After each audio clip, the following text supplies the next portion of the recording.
నమస్తే, నేను Vamshi. Welcome to the point. ఈరోజు టు ది పాయింట్లో భాగంగా ఒక ఇంట్రెస్టింగ్ విషయం గురించి మాట్లాడుకుందాం. ఆదివారం వచ్చిందంటే చాలు తెలుగు రాష్ట్రాల్లో బిర్యానీ కామన్. అది ఇల్లు కానివ్వండి, హోటల్స్లో కానీ, లంచ్ టైం అయినా డిన్నర్ టైం అయినా ఎక్కువగా తెలుగు ప్రజలు బిర్యానీ వైపు మొగ్గు చూపుతూ ఉంటారు. సో అసలు అంతటి బిర్యానీకి రైస్ను వాడుతూ ఉంటారు. ఆ బిర్యానీ రైస్కు సువాసన ఎలా వస్తుంది, బిర్యానీ రైస్ అసలు అంత ప్రత్యేకంగా ఎందుకు ఉంటుందో ఈ వీడియోలో తెలుసుకునే ప్రయత్నం చేద్దాం. బాస్మతి రైస్ను క్వీన్ ఆఫ్ అరోమెటిక్ రైస్ అని పిలుస్తారట.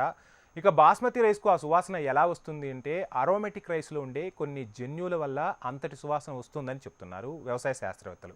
ఇక అరోమెటిక్ రైస్ సువాసన అనేది ముఖ్యంగా ఆ వరి పండించే నేల, రకము, అక్కడి వాతావరణము, పండించే విధానంపై ఆధారపడి ఉంటుందట. వాతావరణం అనేది చాలా ఇంపార్టెంట్ బాస్మతి రైస్ పండించడానికని కూడా చెప్తారు. ఇక రాజుల కాలం నుంచే ఈ బాస్మతి రైస్ ఉండేదట. అప్పట్లో సుల్తాన్లు ఈ బాస్మతి రైస్ను బాగా ఇష్టంగా తినేవారట. ఇక ఈ బాస్మతి రైస్కు పుట్టినిల్లు మాత్రం హిమాలయాలనే చెప్తారు. బాస్మతి అంటే మంచి సువాసన కలది అని అర్థం వస్తూ ఉంటుంది. రాజస్థాన్లో తొలిసారిగా ఈ బాస్మతి రకానికి చెందిన ఆనవాళ్లను గుర్తించినట్లు చరిత్రలో కొన్ని నిఘంటువుల ద్వారా తెలుస్తూ ఉంటుంది. బాస్మతి రైస్ కూడా మన నార్మల్ రైస్ లాగే ఎంత నిల్వ ఉంచితే అంత రుచి వస్తాయట. మనందరికీ తెలుసు, పాత బియ్యం రుచి ఎక్కువ అంటారు. అదేవిధంగా ఆ పాత బియ్యాన్ని ఎప్పుడైతే వండుతామో అన్నం కూడా ఒదిగిస్తుంది, అంటే అన్నం కూడా ఎక్కువగా అవుతుంది అని చెప్తారు. అదేవిధంగా బాస్మతి రైస్ను కూడా ఎంత నిల్వ ఉంచితే అంత రుచి వస్తాయట. బాస్మతి సాగుకు హిమాలయాల వాతావరణం అనుకూలం. అన్ని చోట్ల ఈ బాస్మతి రైస్ అనేది పండదు. చల్లటి వాతావరణం అనేది ఉంటేనే ఈ బాస్మతి రైస్ ఎక్కువగా దిగుబడి వస్తుందని చెప్తారు. పంజాబ్లోనూ అదేవిధంగా పాకిస్తాన్లో కూడా బాస్మతి ఎక్కువగా పండుతుంది.